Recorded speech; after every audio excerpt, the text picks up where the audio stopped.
오늘 말씀의 주제는 주님이 주시고 싶으신 것, 이런 주제로 말씀을 나누겠습니다.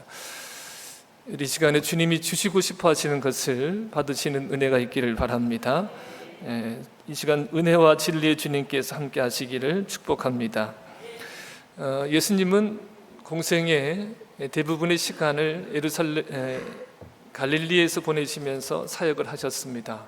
그리고 이방 지역도 가셔서 사역을 하셨고, 예루살렘으로 오시는 여정 가운데서도 지속적으로 사역을 하셨습니다. 그 사역이라고 하는 것은 자유케 하시고 해방케 하시는 구속 사역이었습니다. 귀신 들린 자들을 자유케 하시고, 병든 자들을 치유하시고, 가난한 자들에게 부함을 주시는 그러한 사역들을 하시면서 예수님 자신이 어떤 분이신지를 계속 나타내 주셨어요. 그리고 하나님 나라에 대해서도 지속적으로 알려주셨습니다. 이제 주님께서 이르신 대로 예루살렘으로 올라가시는데, 이제 예루살렘에 오셔서 한 주가 지나지 않아서 그곳에서 십자가에 달려 돌아가시고 사흘 만에 부활하셨습니다. 예루살렘에서 일어나셨던, 예루살렘에 머무르시면서 일어났던 이 한 주간의 사건이 세상과 역사를 바꿨습니다. 이 말씀들을 통해서 이 새로운 역사가 또 저와 여러분의 삶 가운데도 일어나기를 축복합니다. 자, 이 땅에서 마지막 한 주간은 이제 예루살렘에 입성하시는 것으로 시작이 되어집니다. 오늘 말씀해 보면 이제 감람산, 이제 올리브산이라고도 하는데, 그 산에 벳바게와 베단이라는 마을이 있습니다. 여기에 이르렀을 때 이제 주님께서 말씀하셔요. 그것에 주님이 제자들 중에 두 사람을 택해서 이제 맞은편으로 보내시면서 말씀을 하십니다. 마을에 가면 아직 아무도 타보지 않은 나귀 새끼가 매어 있을 거다. 그것을 보면 풀어서 데리고 와라. 만일 누가 그것을 뭐에 쓰려 하느냐 이렇게 물어보면 주가 쓰시겠다 해라. 그러면 즉시 보내리라, 이렇게 말씀을 하셔요. 보냄받은 두 제자가 맞은편 마을로 가보니까 정말 나귀 새끼가 매어 있습니다. 그 나귀 새끼를 이제 풀어서 데리고 올라가 그러니까 나귀 새끼도 주인이 있겠죠. 또 주인이 말씀하신 대로 주인이 물어요. 뭐에 쓰려고 그러느냐. 주가 쓰시겠다고 했더니 그대로 내어줍니다. 제자들이 나귀 새끼를 끌어와서 이제 그 위에 옷을 펴니다. 안장 대신에 얹은 거죠. 그랬더니 예수님께서 그 나귀를 타고 이제 예루살렘으로 입성을 하십니다.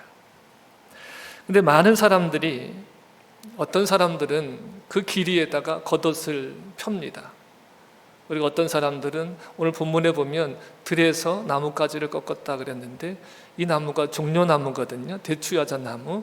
그래서 이 주간을, 이제 이 날을 종려주일로 이렇게 지키는 절기가 있습니다. 그 나뭇가지를 베어서 길에다 펴는 거예요. 예수님이 나귀 새끼를 타고 겉옷이 펴진 길, 나뭇가지로 쫙 깔려있는 그 길을 따라서 예루살렘으로 입성을 하십니다. 구약의 예언자들은요, 자신들이 하는 설교가 하나님의 말씀이라는 것을 입증하고 그들에게 잘 받아들여지게 하기 위해서 독특한 표징들을 가지고 설교를 했습니다. 엘리야와 세례 요한은 낙타 털옷을 입고 메뚜기와 석청을 먹으며 그렇게 설교를 했고, 예레미야는 벌거벗은 채로 멍에를 메고 다니면서 설교를 했습니다. 그러니까 자신들의 메시지가 어떤 효과적으로 전달되게 하기 위해서 상징적인 행위 설교를 한 거죠. 그러니까 어떻게 보면 행위 예술이라고 할 수 있어요. 예수님은 이와 같이, 지금 예수님은 나귀 새끼를 타시는 것으로 인해서 자신을 나타내시는 거예요. 구약 성경 중에 스가랴서가 있습니다. 이 스가랴서의 이 저자가 스가랴 선지자인데, 이 스가랴 선지자는 주님 오시기 전에 약 520년 전에 활동했던 선지자예요. 예레미야 선지자가 있는데, 이 선지자는 이렇게 얘기했습니다. 70년이 지나면 바벨론의 포로로 잡혀간 지 70년이 지나면 예루살렘이 회복될 것이다, 이렇게 예언을 했습니다. 사람들이 이 예언에 소망을 가지고 있었어요. 그런데 70년이 지나고 70년이 지났지만 전혀 회복될 기미가 보이지 않습니다. 여전히 예루살렘은 황폐한 채로 있었습니다. 이제 그런 환경들 속에서 이 스가랴 선지자가 예언을 합니다. 이 예루살렘이 반드시 회복될 거다. 사람들은 소망을 가지고 있었지만 여전히 황폐화된 이 예루살렘을 보면서 정말 회복될까? 이런 의구심을 가지고 있었어요. 그때 스가랴 선지자가 반드시 이 예루살렘은 회복될 것인데 그 회복시키기 위해서 하나님이 이 시온을 예루살렘을 회복시키기 위해서 구원자를 보낼 것이다 이렇게 선포했습니다. 그 말씀이 스가랴서 9장 9절이거든요. 우리 함께 읽어볼까요? 시온에 따라 크게 기뻐할지어다 예루살렘에 따라 즐거이 부를지어다 보라 내 왕이 내게 임하시나니 그는 공의로우시며 구원을 베푸시며 겸손하여 나귀를 타시나니 나귀의 작은 것 곧 나귀 새끼니라. 그러니까 스가랴 선지자가 스가랴서 9장 9절에 예언한 대로 이 시온 예루살렘을 회복시키기 위해서 하나님이 한 왕을 보내실 것인데 그 왕이 뭘 타고 예루살렘으로 오셔요? 나귀 새끼를 타고 오신다 그랬습니다. 그러니까 예수님이 이 나귀 새끼를 타고 예루살렘으로 들어오시는 것은 입성하시는 이유는 스가랴 선지자가 예언했던 그 왕이 바로 나다. 이것을 계시하시는 거죠. 자, 그러니까 예수님이 나귀 새끼를 타고 가는데 사람들이 환호성을 지릅니다.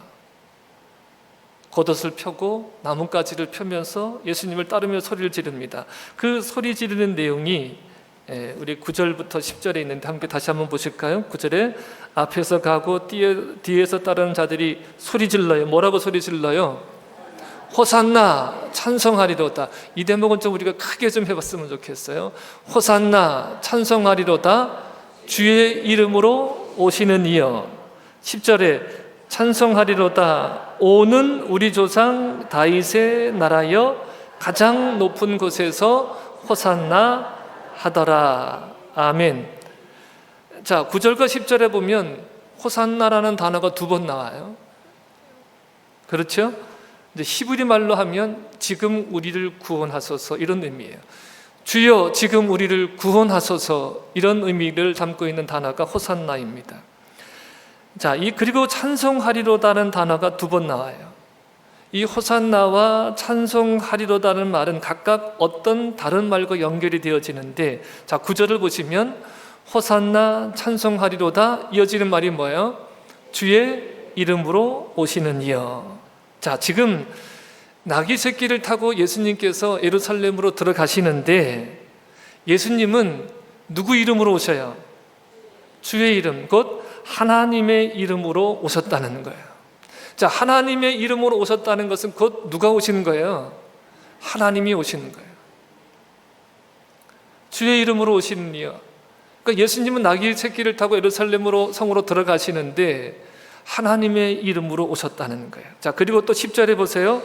찬송하리로다. 그 다음에 이 말이 중요해요. 오는 그랬어요. 오는, 무엇이 오느냐? 우리 조상 다윗의 나라여 가장 높은 곳에서 호산나 하더라. 자, 예수님은 하나님의 이름으로 오시는 이신데 그런데 오는 다윗의 나라여 그랬어요. 그러니까 곧 이 다윗의 나라라는 의미는 하나님 나라이거든요. 하나님의 이름으로 오시는 분이시는데 하나님의 나라를 이끌고 오시는 분이라는 거예요. 하나님의 나라를 이끌고 오시는 분이다. 그러니까 예수님은 하나님의 이름으로 오셔서 하나님의 나라를 이끌고 오시는 분이에요. 그래서 예수님이 오시는 곳에 하나님의 나라가 이루어지는 거예요. 주의 이름을 부르는 곳에 하나님의 나라가 이루어지는 거예요. 자, 예수님은 하나님의 이름으로 오시는 분이고 예수님은 가장 높은 곳에서, 그러니까 하나님으로부터 자기 백성을 구원하시려고 이 땅에 오시는데 하나님의 나라를 이끌고 오시는 분이에요. 자, 예수님이 앞서 뒤따르며 큰 소리로 외치는 이 광경은 지금 예루살렘에서도 보고 듣고 있습니다. 예루살렘 성은요, 언덕 위에, 큰 언덕 위에 이게 세워졌다고 이렇게 보시면 돼요. 그러니까 여러분, 옛날에 성들을 평지에 져요, 산 위에 져요? 거의 그렇죠. 적을 효과적으로 막아내기 위해서 산 위에 짓잖아요. 그러니까 산 위에 짓는 거예요. 예루살렘 성이 이렇게 산 위에 있으면 지금 감람산도 산 위에 있고 사이에 골짜기가 있어요. 기드론 골짜기가 있어요.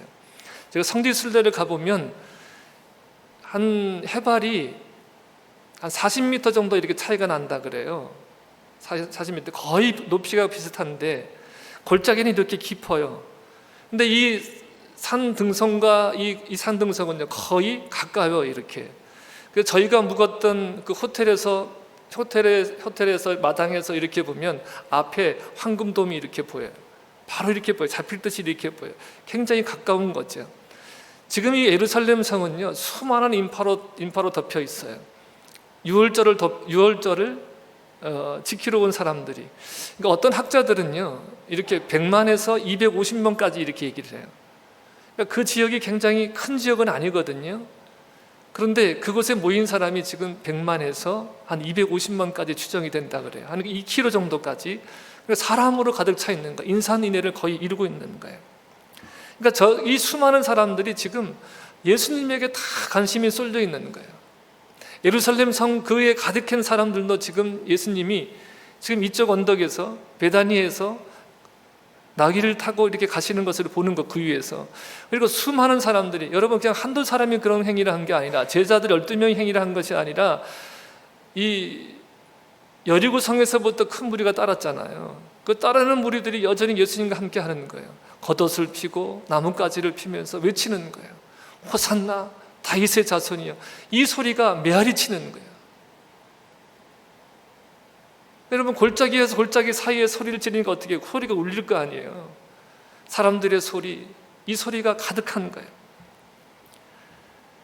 그 예루살렘 성에서도 지금 다 사람들이 주목하면서 그 광경을 다 보고 있는 거예요. 이런 것을 한번 여러분들이 머리에 떠올리면서 말씀을 들어보세요. 예수님이 그렇게 나귀 새끼를 타고 금문으로 통과해서 예루살렘으로 들어가셔요. 이제 금문이라고 하는 것은 이제 미문이라고도 그러거든요. 아름다운 문, 이런 의미가 있어요. 예루살렘 성은 거대한 성벽으로 둘러싸여져 있고 여러 개의 문이 만들어져 있습니다. 그 중에 하나가 동편으로 나와 있는 금문이에요. 그러니까 예루살렘 성 동쪽에, 그러니까 여리고에서 올라가면 이 동쪽에 베단이라는 마을이 있는데, 여기서 이제 예루살렘 성으로 들어가시는데 금문을 통해서 예루살렘으로 들어가세요. 근데 유대인들은 이 메시아가 오시는데, 이 메시아가 이 금문을 통해서 예루살렘 성으로 들어오실 것이라고 이렇게 믿었어요. 그러니까 예수님이 스가랴서 예언되어 대로 나귀 새끼를 타고 또 그들이 믿고 있던 대로 금문을 통해서 예루살렘으로 입성하시는 거예요. 자, 예수님이 어떤 분이시라고 지금 소문이 났을까요? 예수님이 귀신을 내쫓는 분이에요. 온갖 병든 자들을 고치시는 분이에요. 바다 위를 배를 타고 가는데 큰 폭풍을 만났습니다. 근데 예수님이 한마디에 폭풍이 멎어요. 바람이 그치고 폭풍이 가라앉습니다. 그 다음에 예루살렘 성에 가까이 오셨을 때 문둥병자를 고치시죠. 그가 누구예요? 마르다와 마리아의 오라버니 나사로죠. 예루살렘에서 복문을 왔던 사람들이 나사로가 살아난 것을 다 본 거예요. 그러니까 그들이 가서 소문내지 않았겠어요. 그러니까 썩어서 냄새나는 시체를 살아나게 하신 분이에요. 또 여리고성에서는 맹인을 보게 하신 분이에요. 자, 그런 분이 지금 스가랴서에 예언된 대로 나귀 새끼를 타고 그들이 믿고 있는 대로 금문을 통해서 예루살렘 속으로 들어오시는 거예요. 자, 그러니까 여러분, 여기서 감격하지 않을 사람이 어디 있겠어요? 우리는 조금 이렇게 감도가 좀 떨어지지만 그 당시 그들은 정말 감격했을 거예요. 그러니까 여러분들도 좀 감격했을 거다, 이런 마음을 가지고 좀 감격 좀 해보세요. 정말 그런 그들이 생각했던, 그들이 믿고 있던 그대로 귀신을 쫓아내고 병든 자를 고치시고 바람을 먹게 하시고 눈먼 자를 보게 하시고 죽은 자를 살아나게 하시는 그분이 지금 예루살렘 성으로 들어오시는 거예요. 그러니까 그들이 목 놓아 외치는 거예요. 목 놓아 외치는 거예요. 호산나 이렇게 한 게 아니라 호산나 뭐 이렇게 하는 거예요. 정말 큰 소리로 감격해서 우리 왕이 왔다는 거예요. 우리 메시아가 왔다는 거예요. 이런 감격을 가지고 외치는 거예요.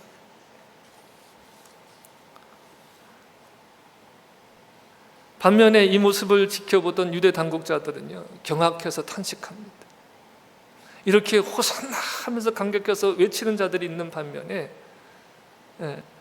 당국자들, 유대교 당국자들은 경악해 탄식해요. 요한복음 12장을 보시겠습니다. 12장 19절. 바리새인들이 서로 말하되 볼지어다 너희 하는 일이 쓸데없다. 너희 하는 일이 쓸데없다. 보라 온 세상이 그를 따르는도다. 지금 사람들이 다 유월절에 주목해야 되거든요. 이 일을 위해서 제사장들이 수많은 일들을 했어요. 지금 몇만 명이나 되는 사람들이 이 제사를 위해서 다 지금 동원된 거예요.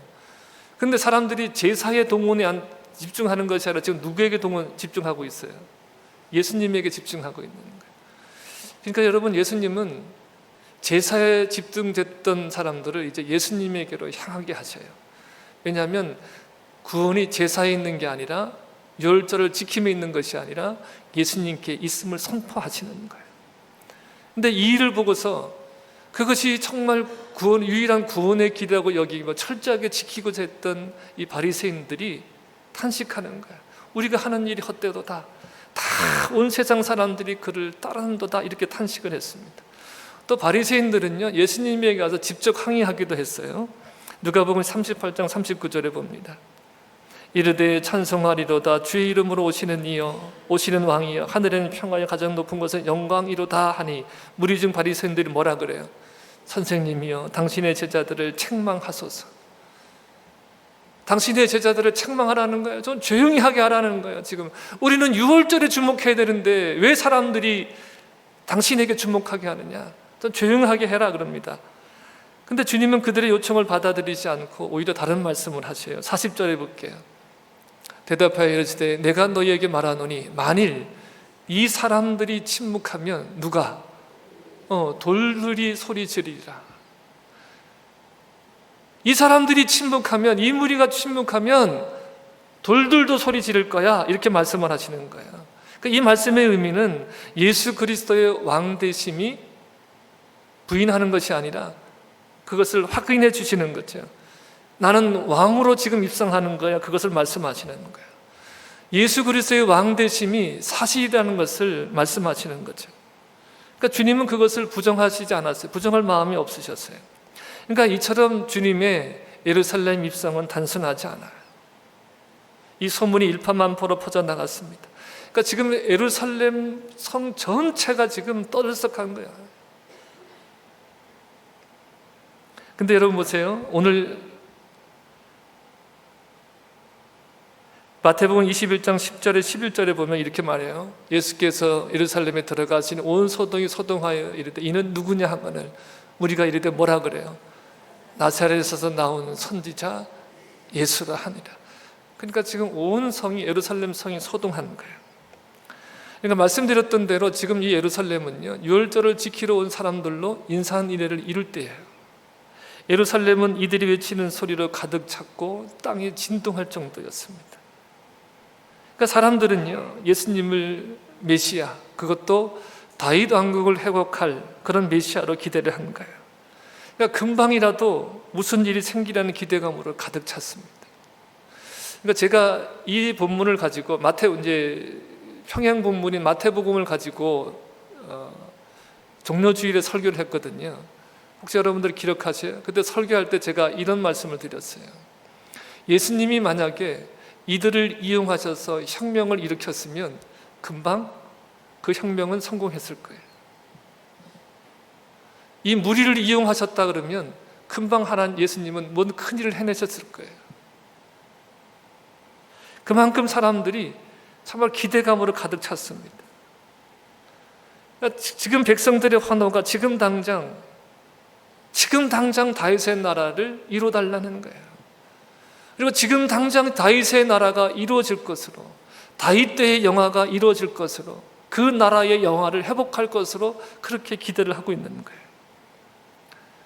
그런데 여기서 그러나 그들은 그렇게 기대했지만 그러나 예수님은 그런 요청에 응하지를 않으셨어요. 왜 그러는 거죠? 예수님이 이루실 나라, 예수님이 이끌고 오신 나라는 그들이 기대하는 그런 정치적이고 경제적인 세상의 나라가 아니라 의와 평강과 희락의 하나님 나라였기 때문이에요. 예수님이 자기 목숨을 그들의 힘으로, 군중의 힘으로 이루어가는 그런 나라가 아니라 자기 목숨을 대속물로 내어줌으로 이루시는 그런 나라였기 때문에 그들의 기대에 부응할 수가 없었던 것이죠. 그러니까 예수님이 들어가서 첫날 행하신 것은 성전을 쭉 둘러보시고서는 12제자를 데리시고 다시 베다니로 나가셨습니다. 그러니까 제자들도, 무리들도 조용해질 수밖에 없는 거예요. 좀 이렇게 어쩌면 보면 좀 벙찐 그런 상태에 있는 거죠. 뭔가 기대에 가득 찼는데 예수님이 예루살렘에 입성하셔서 나귀에게 내리셔서 예루살렘 성전으로 가시는 거예요. 그때만 해도 사람들이 뭔가 기대를 했는데 예수님이 쭉 둘러보시고서는 제자들만 데리고서 다시 베다니로 나가시는 거예요. 그 11절에 그렇게 기록이 되어 있습니다. 여러분 읽으신 11절에 아무 일도 일어나지 않았어요. 그러니까 그 무리들이, 제자들이 기대한 일은 일어나지 않았어요. 그러나 중요한 것은 그들이 기대했던 일은 일어나지 않았지만 주님은 주님의 일을 하고 계시다는 거예요. 당시 유대인들은 메시아를 대망했습니다. 메시아가 나타나서 이 로마의 속국에서 하루빨리 해방시켜 주기를 학수고대하고 있었습니다. 그래서 여러분, 누군가 좀 이래 범상치 않은 일을 하게 되면 누군가 뭐 했대 그러면 메시아가 아닌가, 다 이런 생각을 가지고 있었다는 거예요. 그만큼 그들은 이 기대를 가지고 있었어요. 혹 저 사람이 메시아가 아닐까, 이런 기대를 했던 것이죠. 그런 상황이었기 때문에 예루살렘 갈릴리에서 사역했던 소리를 그들이 들었어요. 이방인 가운데 했던 사역도 들으시고 예루살렘 성으로 올라오시는 과정들 속에서 예수님이 하셨던 일들을 다 들었습니다. 그러니까 이런 소리를 다, 소문을 다 들었으니까 이 무리의 반응이 당연한 거예요. 호산나 외치는 무리의 반응이 당연한 것이죠. 그들이 겉옷을 펴고 나뭇가지를 꺾어서 까는 것은 왕에 대한 존경심을 표하는 거거든요. 그러니까 그들은요, 정말 예수님을 왕으로 생각했던 거예요.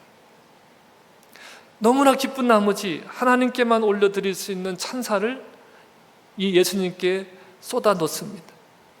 호산나, 찬송하리로다 주의 이름으로 오시는 이여, 찬송하리라 오는 우리 조상 다윗의 나라여, 가장 높은 곳에서 호산나.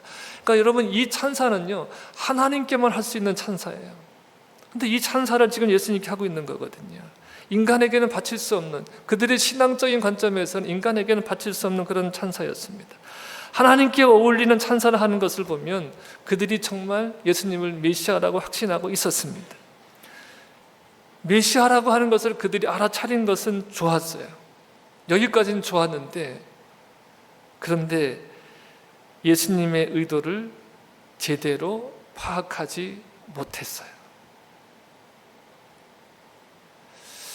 여러분, 우리가 이 말씀을 통해서, 이제 결론 부분인데요, 이 말씀을 통해서 우리 자신을 좀 이렇게 돌아보는 시간이 되었으면 좋겠어요. 예수님이 메시아이라는 것은 알았어요. 그런데 예수님의 의도를 제대로 파악하지 못했어요. 그 메시아가 무엇을 하실 것인지에 대해서 무리들은 예수님과 전혀 다른 생각을 가지고 있었어요. 그러니까 여러분, 우리가 마가복음을 지금 쭉 보고 있잖아요. 예수님과 제자들의 관계, 예수님과 무리들의 관계를 한마디로 표현하면 동상이몽이에요. 동상이몽. 같은 것을 보는데 다른 생각을 하는 거예요. 예수님은 이렇게 행동하시는데, 예수님은 이것을 위해서 이렇게 행동하시는데 제자들은 그것을 보고 다른 생각을 하는 거예요. 예수님이 사흘 만에 부활하실 거다 말씀하셨을 때 제자들은 부활이 뭐야? 아, 왕으로 등극하신다는 얘기구나, 이렇게 이해를 한 거예요. 그러니까 동상이몽이에요, 한마디로. 그러니까 여러분, 이것은 제자들과 무리들만의 문제가 아니라 바로 신앙한다는, 믿는다고 하는 저와 여러분의 모습일 수 있다는 거예요. 언제든지 동상이몽일 수 있어요.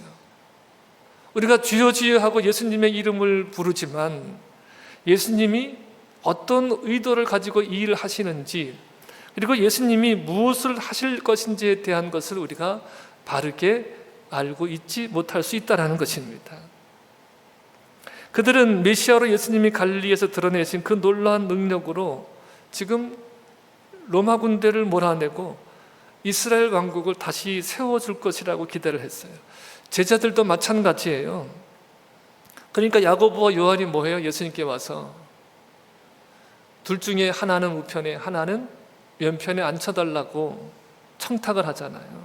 이들의 어머니가 와서 치맛바람을 일으키기도 하잖아요.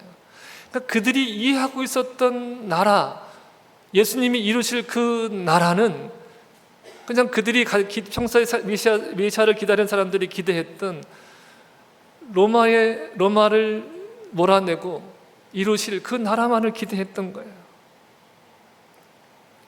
예수님이 과연 메시아이셨습니다. 그런데 예수님은 말을 탄 메시아가 아니라 백마를 타고 해방군으로 점령군으로 입성하시는 그런 메시아가 아니라 나귀를 탄 메시아였습니다. 그러니까 승리의 메시아가 아니라 고난의 메시아였습니다. 칼과 창으로 원수를 정복하는 메시아가 아니라 원수의 칼과 창에 찔려 죽는 메시아였습니다. 자기 목숨을 많은 사람의 대속물로 주기 위한 입성이라는 것입니다. 예수님이 늘 말씀하셨습니다. 나는 섬김을 받으려 하는 것이 아니고 도리어 섬기려 하노라. 어떻게까지 섬겨요? 자기 목숨을 대속물로. 그 대속물로 주시는 행위가 뭐예요? 십자가의 죽으심과 부활이라 그랬습니다.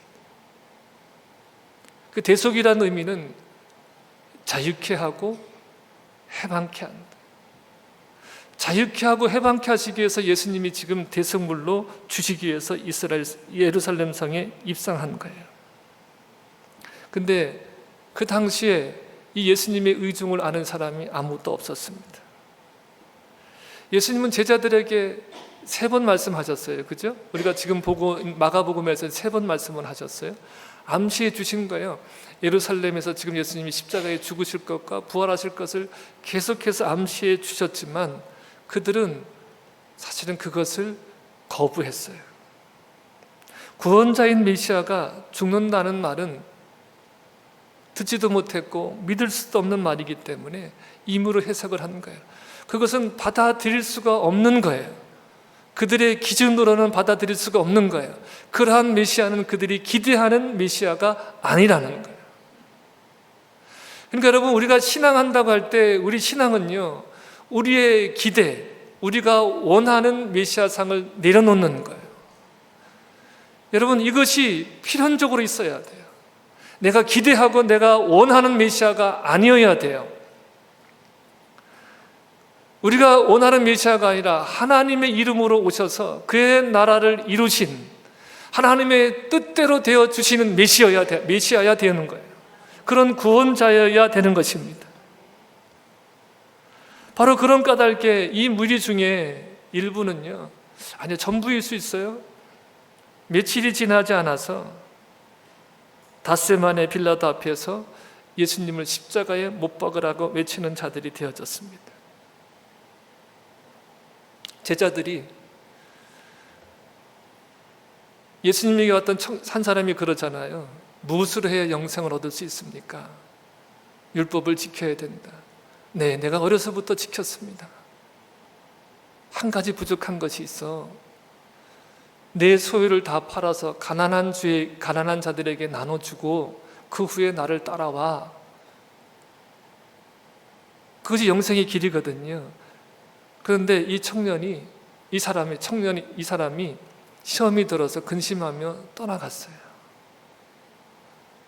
예수님 말씀하시죠. 하나님의 나라에 들어가는 것이 얼마나 어려운지 낙타가 바늘귀로 지나가는 것보다 어렵다. 그러니까 제자들이 그럼 누가 구원을 얻어? 저 사람도 구원을 못 얻는다면 율법으로는 의로운 자요 율법으로 의롭다 여김을 받아서 부자가 된 저 사람도 구원을 못 받는다면 누가 구원을 받을 수 있지? 그때 예수님이 말씀하시잖아요. 사람으로는 할 수 없으되 하나님으로서는 할 수 있느니라. 구원은 누구에게 있다는 거예요? 하나님께 있어요.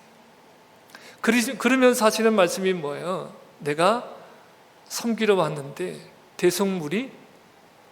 대성물로 자기 목숨을 내어주기까지 섬기려 하신다는 거예요. 섬기려 하시는 것이 뭐예요? 예루살렘에 들어와서 대제사장과 서기관들에게 고난을 당하고 이방인들에게 넘겨져서 죽임을 당하고 사흘 만에 살아나는 것이라는 것을 말씀해 주셨어요. 그러니까 제자들이 그 다음에 뭐라 그러냐면 이렇게 얘기하는 거예요. 예수님, 우리는 다 버렸죠? 우리는 다 버리고 예수님을 따랐잖아요. 실상 제자들이 다 버리고 예수님을 따랐어요. 그죠? 재산을 버리고 자기 가족을 버려두고 예수님을 따랐어요. 그러니까 예수님이 하시는 말씀이 뭐예요? 너희 상이 있는데 그 상은 뭐예요? 100배로 받는다는 의미가 뭐라고 말씀을 드렸어요? 제가 새 가족을 주신다. 하나님께로 난 자로 새 가족이 되게 하신다. 그 가족은 어떻게 살아요? 내 것으로 여기지 아니하고 소유를 다 팔아서 함께 나누는 자들이 되게 하신다. 그것이 성령이 임함으로 초대교회 때 이루어진 거 아니에요. 근데 제자들이 말했어요. 나 다 버리고 쫓았으니까 나에게 무엇이 주어지겠습니까? 우리는 상이 있죠? 이 말이에요. 자, 그런데 예수님이 십자가에 달리셨을 때 제자들이 어떻게 해서 다 뿔뿔이 흩어졌어요. 다 버렸다고 했는데 뭘 못 버렸어요? 자기 목숨을 못 버린 거예요. 다 버렸다고 했지만 실상은 하나도 안 버린 것과 마찬가지예요. 그러니까 지금 제자들이 예수님을 따라당기는 것은 자기 목숨을 스스로 더 부유하게 하기 위해서 예수님을 따라가는 거죠. 근데 예수님을 따르는 자들은 어떤 자들이 되어야 돼? 자기 목숨을 버리고 자기를 부인하고, 이게 예수님을 따르는 자세라는 거예요. 여러분, 그들이 메시아를 간절히 기다렸고 메시아를 알아봤지만 메시아가 주려고 하는 것에 대해서는 관심이 없는 거예요. 여러분, 우리가 신앙하기 때문에 여기에 모였어요. 예수님의 부르심이 복음이죠. 그렇잖아요. 예수님의 부르심이 복음이, 우리가 여러분 그냥 와 있는 것 같지만 성화에 못 이겨서 가정의 평화를 위해서 마누라 말 안 들으면, 아내 말 안 들으면 평화가 깨질 것 같아서 여기 와 있는 분들도 분명히 있어요. 그런데 그 이면에는 하나님의 부르심이 있다는 거예요. 여기에 우리가 와 있는 건 그냥 와 있는 게 아니에요. 하나님의 부르심이 있는 거예요. 그렇다고 하면 여러분, 지금 여러분들에게 말씀해 주시고자 하는 거예요. 나는 너희에게 이것을 주기를 원한다. 우리가 다 나름대로 다 그 어떤 기대들이 다 있어요. 근데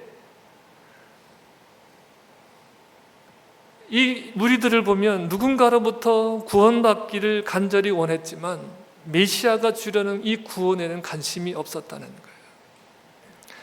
메시아 되시는 예수님이, 그리스도 되시는 예수님이 주시려고 하는 이 구원에는 관심이 없었다는 거예요. 그러니까 여러분, 이렇게 예를 들 수 있어요. 지금 수술이 필요한 환자에게 그냥 항생제, 진통제 주는 거예요. 진통제. 지금 우리들은 수술이 필요하거든요. 암덩어리를 지금 제거해야 되는데 지금 우리가 원하는 것은 그냥 진통제만 달라는 거예요. 그러니까 이것과 이런 형국이라고 할 수 있는 거예요. 주님은 인간의 불행을 근본적으로 고칠 이 구원의 길을 여시려 하시는데, 그러니까 무리들은 지금 당장 먹고 사는 문제, 이것을 해결해 주기를 기대하는 거예요. 오병이어의 기적을 일으켰을 때 무리들이 볼 때 얼마나 놀라운 일이에요. 아, 이 사람이 왕이 되면 먹는 거에는 해결되겠구나. 사람이 가장 기본적인 것이 의식주잖아요. 먹는 게 해결진다는 기대를 가지는 거예요. 그래서 예수님을 왕상으로 했어요. 예수님이 그들을 피해서 떠나가셔요. 왜? 예수님은 그런 왕이 아니시기 때문에. 근데 이 무리들도 여전히 그 무리와 같이 지금 당장의 것들을 해결해 주기를 기대하는 거예요. 근데 여러분, 우리나 제자나 무리나 같다고 할 수가 있어요. 우리가 각자 주님께 바라는 것이 있습니다. 주님의 이름을 부르고 주님을 찬양하면서 주님께 구하는 것들이 있습니다. 그 모든 기도와 간구를 주님께서 분명히 기쁘게 받으실 것입니다. 그런데 여러분, 우리가 스스로에게 한번 물어보시기 바랍니다. 스스로에게 한번 물어보세요. 나는 이거를 원한다고 주님께 기도하는데, 스스로 주님께 한번 물어보세요. 주님은 나에게 무엇을 주고 싶어 하실까?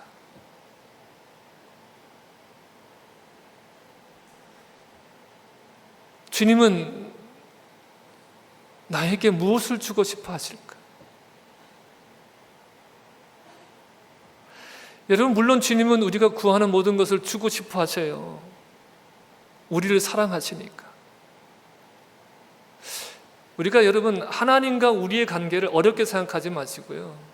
우리가 하나님과 관계를 이해할 수 있도록 볼 수 있게 하는 것이 뭐냐면 부모와 자식 간의 관계예요. 부모는 어때요? 자식이 원하는 거 다 해주고 싶잖아요. 근데 다 줄 수 없죠. 왜냐하면 그 또한 사랑하기 때문에. 주님은 거기서 그치기를 원치 않으셔요. 주님이 정말 주고 싶어 하는 것을 받기를 원하시는 거예요. 여러분, 이 마음을 받아가세요. 이 마음을 여러분들이 받아가세요. 주님은 정말 주님이 주시고자 하시는 것을 우리가 받기를 원한다. 눈이 어두워서 정말 필요한 것이 무엇인지 알지 못하는 이들이 눈이 열려서 정말 필요한데 그것은 주님만이 주실 수 있어요. 우리에게 정말 필요한 주님만이 주실 수 있는 것들을 얻기를 바라시는 거예요. 사실 주님은 그것을 주시기 위해 오셨다는 거예요. 여러분, 예수님은 하나님의 이름으로 우리에게 오셨어요. 다시 말하면 하나님이 육신을 입고 이 땅에 오신 거예요. 죄와 허물로 죽은 우리를 살리시고 선한 일을 위해서 지으셔서 우리로 하여금 그 가운데 행하기를 원하시는 거예요. 이것을 주시기 위해서 오신 거예요. 허물과 죄로 죽은 본질상 진노의 자녀인 우리들을 살리셔서 죄와 죽음의 종이 되어 살아가는 우리들을 살리셔서 일으키셔서 그리스도와 함께 하나님 앞에 하늘에 앉힌 자로 선한 일을 위해서 지음받아서 그 가운데 행하는 자들로 이 땅 가운데 살아가며, 그래서 하나님의 나라를 선포하며 그 나라를 보이는 자들이 되게 하시기 위해서 예수님이 지금 우리에게 오신 거예요. 십자가를 지신 거예요. 여러분, 영적인 여정을 걸으면서 주님께 문을 활짝 여시기를 바랍니다. 우리의 필요를 계속 구할 뿐만 아니라 주님이 주시고자 하는 것에 주목하시길 바랍니다.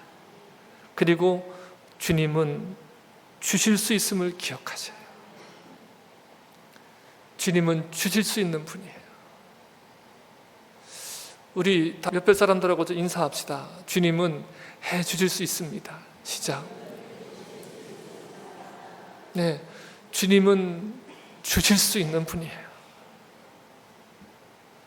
때로는 그것이 우리가 실망스러워 보이고 그것이 중요한 것이 아니라는 느낌이 들 수도 있습니다. 하지만 결국에는 그분이 우리에게 가장 좋은 것을 주셨다는 사실을 분명히 깨닫고 고백하게 될 것입니다. 근데 여러분, 우리가 미리 깨달았으면 좋겠어요. 우리가 후회해요. 지금은 잘 모를지 모르지만 어느 순간에 가면 정말 주님이 우리에게 꼭 필요한 것을 가장 중요한 것을 주셨구나, 이것을 우리가 분명히 깨달을 때가 올 것이에요. 근데 믿음이라는 것은요, 바라는 것들의 실상이고 보이지 않는 것들의 증거잖아요. 믿음이라는 것은 선취하는 거거든요. 믿음이라고 하는 것은 하나님의 말씀은 이미 이루어졌다는 것을 우리가 믿음으로 선취하는 거거든요. 믿음으로 선취한다는 것은 뭐냐면 미리 우리가 믿음으로 보고서 그것을 끌어당겨서 내 현재의 삶 속에 이루어 살아가는 거거든요. 그렇다고 하면 여러분 보세요. 주님이 우리에게 가장 필요한 것, 가장 좋은 것을 주셨다는 것을 우리가 미래에 깨닫게 될 것이 아니라 지금 여기서 우리가 깨달아서 주님이 나에게 가장 중요한 것, 가장 필요한 것을 이미 주셨다. 내게 지금 어떤 상황이 벌어지든 어떤 환경에 내게 놓여졌건 하나님은 내게 가장 좋은 것, 가장 필요한 것을 주실 수 있는 분이시며 그것을 주시는 분이시다. 그것을 기대하며 오늘을 살아가는 것, 이것이 바로 믿음으로 살아가는 거죠.